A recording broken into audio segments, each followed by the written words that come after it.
আসসালামু আলাইকুম। আমি তানভীর মাহমুদ। আজকে আমাদের টপিক হচ্ছে feature selection for machine learning.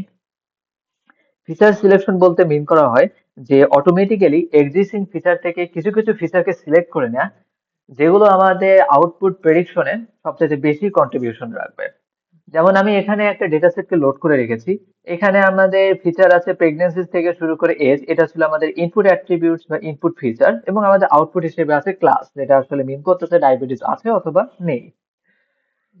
তো এখানে আমাদের এক্সিস্টিং ফিচার গুলোর মধ্যে যে সবগুলো ফিচারই আমাদের রিলেভেন্ট এমনটা আমরা কিন্তু শিওরলি বলতে পারি না। আমাদের ফিচার গুলোর মধ্যে কিছু কিছু ফিচার থাকবে যেগুলোর সাথে আমাদের আউটপুট ফিচারে স্ট্রং একটা রিলেশন আছে, অর্থাৎ সেগুলো আমাদের আউটপুট মেজারমেন্টে বা আউটপুট প্রেডিকশনে সবচেয়ে বেশি ভূমিকা পালন করবে। তো এই টাইপের ফিচার গুলোকে আমরা বলতে পারি রিলেভেন্ট ফিচার। এছাড়াও কিছু কিছু ফিচার থাকবে যেগুলো হচ্ছে কমপ্লিটলি ইররিলেভেন্ট। যেমন আমরা একটা জিনিস চিন্তা করি যে আমরা যদি কোনো একটা কিছুর ফিটনেস প্রেডিকশন করতে যাচ্ছি, তো ফিটনেস প্রেডিকশন করার জন্য আমাদের যে ভলেন্টিয়াররা আছে তাদের হাইট কে মেজারমেন্টের মধ্যে আনতে হয়, তাদের ওয়েট কে মেজারমেন্টে আনতে হয়, কিন্তু তারা কোথা থেকে আসছে বা তাদের লোকেশন কোথায়, এটা অবশ্যই তাদের ফিটনেস এর সাথে জড়িত না।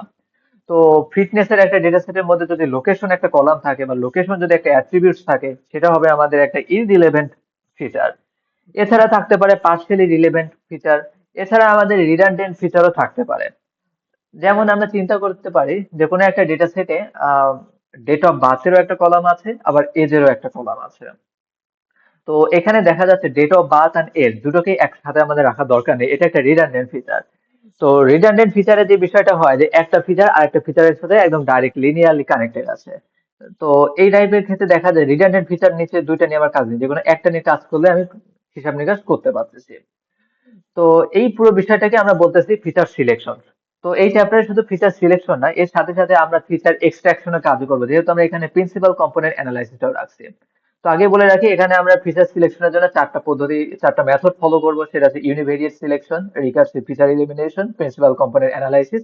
যেটা আসলে ফিচার সিলেক্ট করবে না, এটা এক্সট্রা ফিচারকে আরো এক্সট্রাক্ট করবে, অর্থাৎ আমার এক্সিস্টিং ফিচার থেকে নতুন ফিচার তৈরি করবে, যেগুলো আমাদের আউটপুট প্রেডিকশনে সবচেয়ে বেশি ভূমিকা পালন করবে। আর আরো যদি আমরা বলি যে সেটার ম্যাক্সিমাম পরিমাণ ডেটাটাকে সে ম্যাক্সিমাম পরিমাণ ইন্টারনাল যে মিনিং বা ইন্টারনাল যে প্যাটার্ন সেগুলোকে হোল্ড করে থাকবে।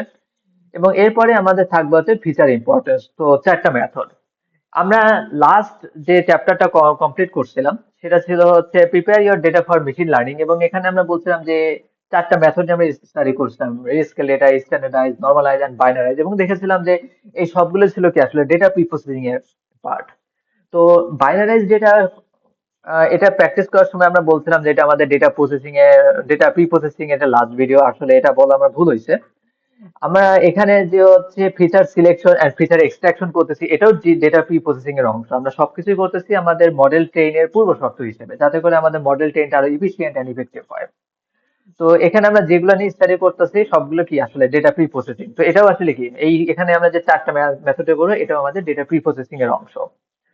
তো ডেটা প্রি প্রসেসিং সম্বন্ধে আমি বিগত ভিডিওতে একটা বিষয় বলছিলাম যে আমাদের পরিস্থিতি অনুসারে আমাদের মেথড চেঞ্জ হবে। আমরা এক একবার এক এক মেথড অ্যাপ্লাই করবো, সব আমাদের সব সিচুয়েশনে যে সবগুলো মেথডই অ্যাপ্লিকেবল হবে এমনও না। সিচুয়েশন ভেদে আমরা মেথডটাকে চেঞ্জ করব, কিন্তু আমাদের টাস্ক ফ্লোটা সেম থাকবে। আমরা এখানে যে টাস্ক ফ্লোটা রাখছিলাম বিগত চ্যাপ্টারের জন্য, আমাদের সেম টাস্ক ফ্লোটা আমাদের কারেন্ট চ্যাপ্টারও আমরা অ্যাপ্লাই করব। অর্থাৎ এখানেও আমরা কি ডেটা সেটটাকে প্রথমে লোড করব, সেটাকে ইনপুট আর আউটপুট স্প্লিট করে নিব, এরপরে প্রি প্রসেসিং এন্ড ট্রান্সফরমেশন করব, এবং ফাইনালি প্রি প্রসেস বা ট্রান্সফর্ম ডেটাকে দেখছি।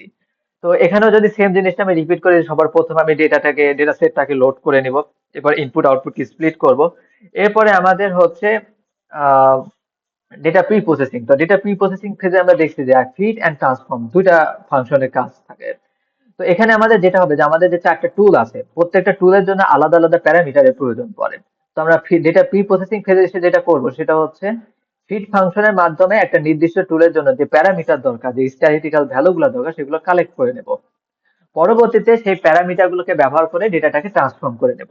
তবে এই ফেজে ডেটা ট্রান্সফর্মের কাজটা ইজি। ডেটা ট্রান্সফর্মটা কি হবে, জাস্ট সিলেক্টেড কিছু কলাম বা সিলেক্টেড কিছু অ্যাট্রিবিউটস কে আমরা হচ্ছে আমাদের ফাইনাল ডেটা সেটের মধ্যে রাখবো, বাদ বাকিগুলোকে ইলিমিনেট, যেমন আমাদের ইররিলেভেন্ট বা রিডান্ডেন্ট যে ডেটা সেট গুলো আছে ওইগুলোকে আমরা ইরেজ করে দেবো। এই পুরো প্রসেসটাই হচ্ছে ট্রান্সফরমেশন।